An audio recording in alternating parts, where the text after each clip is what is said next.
بسم اللہ الرحمن الرحیم۔ ناظرین السلام علیکم، میں ہوں آپ کا میزبان صابر شاکر، وفاقی دارالحکومت اسلام آباد سے کچھ تازہ ترین اطلاعات اور اہم خبریں آپ سے شیئر کرتے ہیں۔ کچھ اچھی خبریں ہیں، کچھ بری خبریں ہیں، کیونکہ دونوں طرح کی خبریں ساتھ ساتھ چل رہی ہیں۔ اس کی ریزن ایک ہی ہے۔ اس کی ریزن یہ ہے کہ جو سال 2022 میں ایک رجیم چینج آپریشن کیا گیا وہ بری طرح فلاپ ہوا، اور اس کا کولیٹرل ڈیمیج جو ہے وہ کافی ہو چکا ہے، اور مزید بجائے اس کے اس کو بہتر کیا جائے اور جو غلطیاں ہوئی ہیں اس سے سبق سیکھا جائے، کچھ لوگ ایسے ہیں ابھی تک سسٹم میں موجود ہیں، اور جن کو میں اسپاٹ فکسر کہتا ہوں، وہ اپنے تھوڑے سے فائدے کے لیے بجائے اس کے کہ پاکستان میں مضبوط سیاسی نظام ہو، مضبوط سیاسی جماعتیں ہوں، اور ان سیاسی جماعتوں کے ساتھ اور ان سیاسی قیادتوں کے ساتھ ہماری اسٹیبلشمنٹ، ہماری ملٹری لیڈرشپ بیٹھے اور چیزوں کو لے کے آگے بڑھے۔ اور ظاہر ہے پاکستان ہم سب کا ہے، پاکستان نہ ہی کسی ایک فریق کا ہے، نہ ہی کسی ایک ادارے کا ہے، بلکہ پاکستان 22 کروڑ عوام کا ہے۔ اور ہماری آرمی ہو، ہماری اسٹیبلشمنٹ ہو، ہماری جوڈیشری ہو، ہمارے ٹیچرز ہوں، ہمارے اساتذہ ہوں، ہمارا میڈیا ہو، وہ اسی پاکستان سے ہی جنم لیتا ہے، اسی پاکستان کے معاشرے کا حصہ ہے، پاکستانی مٹی سے ہی وہ برآمد ہوتے ہیں، اور اللہ تعالیٰ ان کو عزت بھی دیتا ہے، اختیار بھی دیتا ہے، اقتدار بھی دیتا ہے۔ تو کیوں پھر ہم بجائے اس کے کہ پاکستان کے لیے سارے مل بیٹھ کے کام کریں، آپس میں کیوں الجھتے رہتے ہیں؟ اور کیوں ہر 10 سال کے بعد ایک سپیل آتا ہے، 10-12 سال کے بعد، اور ایک اچھی خاصی جو فصل ہے وہ ہم کاٹ کے اس کو خاردار جھاڑیوں میں تبدیل کر دیتے ہیں، اور اچھی خاصی فصل ہوتی ہے، اور پاکستان کے عوام جو ہیں وہ پاکستان کی فوج سے محبت کرتے ہیں، اداروں سے محبت کرتے ہیں، لیکن ہم ایک ایسا کام کرتے ہیں کہ انہی کے لیڈرز کو، ان کی رہنماؤں کو، جن کو وہ فالو کرتے ہیں، جن کے وہ ووٹرز ہیں، جن کے سپورٹرز ہیں، ہم اسی لیڈر کو بالکل دھو ڈالتے ہیں، اور جس کے بعد پاکستان کے عوام جو ہیں اور ہمارے اداروں کے درمیان فاصلے بڑھتے ہیں، نہ کہ کم ہوتے ہیں۔ اب یہ ایک رپورٹ آپ کو بتاتا ہوں، پھر آگے بھی ڈیٹیل کے ساتھ۔ اب یہ رپورٹ نہ میں نے تیار کی ہے، نہ کسی اور نے تیار کی ہے، بلکہ پل ڈیٹ اچھی آرگنائزیشن ہے، اس نے یہ سارا ایک ڈیٹا اکٹھا کلیکٹ کرتے ہیں، اس کے اکارڈنگلی تو انہوں نے کہا کہ سال 2022 جمہوریت کے لیے انتہائی مایوس کن رہا۔ جمہوریت کے لیے سال 2022 انتہائی مایوس کن رہا، اور گزشتہ 70 سال سے لالچی سیاستدانوں اور اسٹیبلشمنٹ کے گٹھ جوڑ سے جمہوریت کے ساتھ کھیلی جانے والی چالیں بے نقاب ہوئیں۔ یہ پبلک پلز ہے، اور یہ فیکٹ کے بنیاد پہ، اعداد و شمار کے ساتھ حقائق پہ ہیں۔ گزشتہ 70 سالوں سے لالچی سیاستدانوں اور اسٹیبلشمنٹ کے گٹھ جوڑ سے جمہوریت کے ساتھ کھیلی جانے والی چالیں بے نقاب ہوئیں، اور سال 2022 میں سبکدوش ہونے والے کمانڈر یعنی کہ جنرل باجوہ نے کے اعتراف پر کہ اب تک یہ نقطہ عروج کو پہنچ گئے ہیں، یعنی جنرل باجوہ صاحب جو کچھ اب تک اعتراف کر چکے ہیں، اس کے بعد سال 2022 جو ہے وہ بالکل پیک پہ تھا اسٹیبلشمنٹ کو، ملٹری رول کو بے نقاب کرنے میں، اور خاص طور پہ، اور اس کے ساتھ ساتھ جو لالچی سیاستدان ہیں۔ میں آگے جا کے بتاتا ہوں کہ یہ معاملہ آخر یہ اصلاح کب ہوگی، کیوں یہ ساری چیزیں اس طرح ہوتی ہیں۔ اسٹیبلشمنٹ کی سیاسی معاملات میں مداخلت نے اداروں کو مفلوج کر کے رکھ دیا۔ یہ پل ڈیٹ کی رپورٹ ہے کہ جو اسٹیبلشمنٹ کے سیاسی معاملات میں مداخلت، اور سال 2022 اور خاص طور پہ اس سے بھی پیچھے باجوہ صاحب نے جو ایکسٹینشن کے بعد جو کچھ گند ڈالا اور جس حد تک انہوں نے مداخلت کی، آپ تصور نہیں کر سکتے۔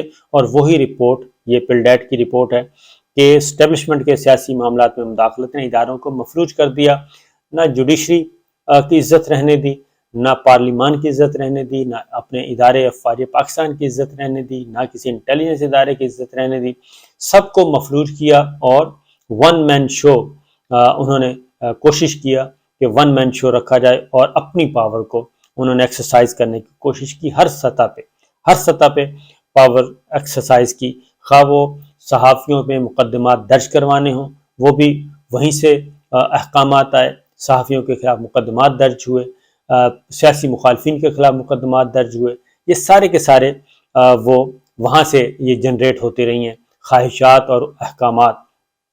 تو اسٹیبلشمنٹ کے سیاسی معاملات میں مداخلت نے اداروں کو مفلوج کر دیا، اور واقعتاً ایسا ہوا، اور سال 2023 میں غیر آئینی کارروائیوں کے خلاف سنجیدہ اقدامات کرنے ہوں گے۔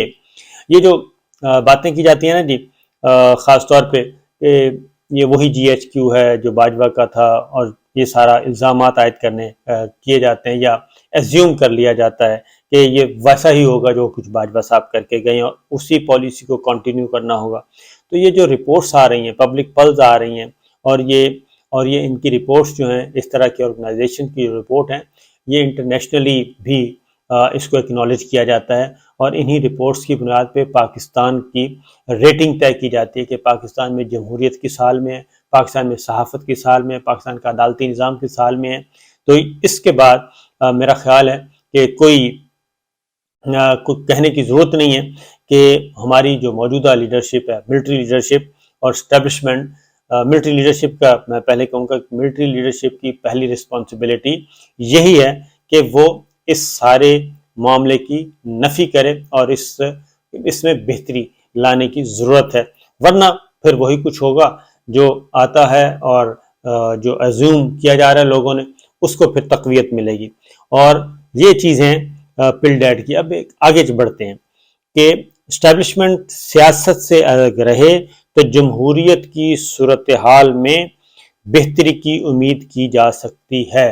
یہ خاص طور پہ بات کی گئی ہے کہ اسٹیبلشمنٹ سیاست سے الگ رہے تو جمہوریت کی صورتحال میں بہتری کی امید کی جا سکتی ہے، اور فوجی کمانڈ کی تبدیلی کے بعد اب تک سیاسی معاملات میں اسٹیبلشمنٹ کے ملوث ہونے کا ثبوت نہیں ملا۔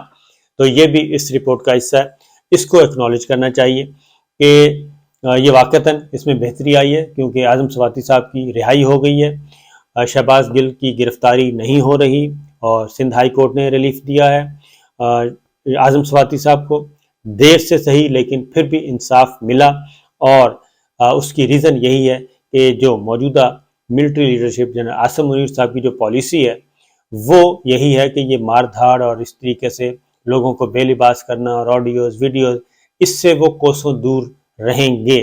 یہ ایک طے شدہ حقیقت ہے۔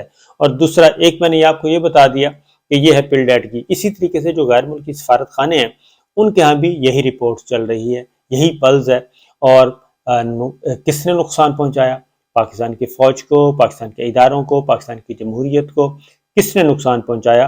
اور وہ صرف اور صرف ہمارے باجوہ صاحب تھے جنہوں نے یہ سارا کام کیا اور کروایا، اور جس کی وجہ سے پاکستان کی بدنامی ہو رہی ہے۔ اس کے بعد ایک اور چیز ہے کہ پاکستان کے عوام کیا سوچ رہے ہیں۔ اب پاکستان کی فوج جو ہے وہ پاکستان کے عوام میں سے ہے۔ پاکستان اچھے فیصلے لوگوں کی ول کے مطابق، لوگوں کی خواہش کے مطابق، لوگوں کی امنگوں کے مطابق جب فیصلے ہوں گے اور اس کے اکارڈنگلی کیا جائے گا، پاکستان کے عوام کے جذبات کا خیال رکھا جائے گا، تو پاکستان کے عوام فوج سے زیادہ محبت کرتے ہیں۔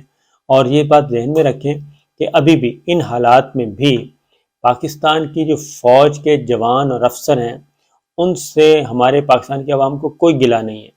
یہ ہمیشہ گلہ ہوتا ہے اگر کوئی نفرت ہوتی ہے یا غم و غصہ پایا جاتا ہے تو ٹاپ کی لیڈرشپ کے خلاف پایا جاتا ہے، جن کے فیصلے، جن کے غلط فیصلوں کی وجہ سے اس وقت پاکستان اس حالت میں ہے۔ ادروائز پاکستان کی فوج کے ساتھ، پاکستان کے جوانوں کے ساتھ، افسروں کے ساتھ کوئی نیور ایور کوئی سوچ سکتا ہے۔ اب ایک اور چیز بھی ہے، سال 2022 میں لوگ کیا سوچتے رہے، پاکستان کے عوام کیا چاہتے ہیں۔ یہ ہم نے نہیں تیار کی رپورٹ، کسی اور نے نہیں تیار کی، یہ مین میڈ نہیں ہے، بلکہ باقاعدہ طور پہ ایک طے شدہ ایک طریقہ ہے۔ میں آپ کو بتا دیتا ہوں، سال 2022 میں پچھلے سال میڈیا کو کتنا دبایا گیا، اور خاص طور پہ کس میڈیا کو دبایا گیا؟ اے آر وائی کو، بول اس کے بعد اور پہلا نمبر A R Y. A R Y کے خلاف تو آپ تصور نہیں کر سکتے کہ کیا کچھ نہیں کیا گیا، آپ کے علم میں سارا کچھ۔ لیکن پاکستان کے عوام یعنی کہ اے آر وائی نے سب سے زیادہ ریزسٹ کیا، اور ریزسٹ کیا انہوں نے اپنی جو ایک زمین پہ جو چیزیں تھیں وہ دکھائیں اور اس کو دکھایا، لوگوں کو، عوام کو دکھایا، ان پہ کتنا بار آیا. 1 مہینے کے لیے اے آر وائی کو بند کیا گیا. شہید ارشد شریف ہو گئے، میں ادھر بیٹھا ہوں اور ابھی تک مصیبتوں کا شکار ہوں. اور عماد یوسف جو ہمارے ڈائریکٹر نیوز تھے، وہ ان کو بے لباس کیا گیا، ان کو گھر سے اٹھایا گیا. خاور گھمن بیورو چیف، ان کے خلاف مقدمہ درج. عدیل راجہ کے خلاف مقدمہ درج. سلمان اقبال صاحب، ان کے خلاف مقدمات درج. پتہ نہیں کیا کیا نہیں کیا گیا. ٹھیک ہے جی، اے آر وائی کو بند کر دیا گیا. تو یہ سب کچھ کیا گیا، اور اس کے باوجود اب ہو کیا رہا ہے؟ یہ جو سچویشن ہے، آپ رپورٹ کو خود دیکھیں گے.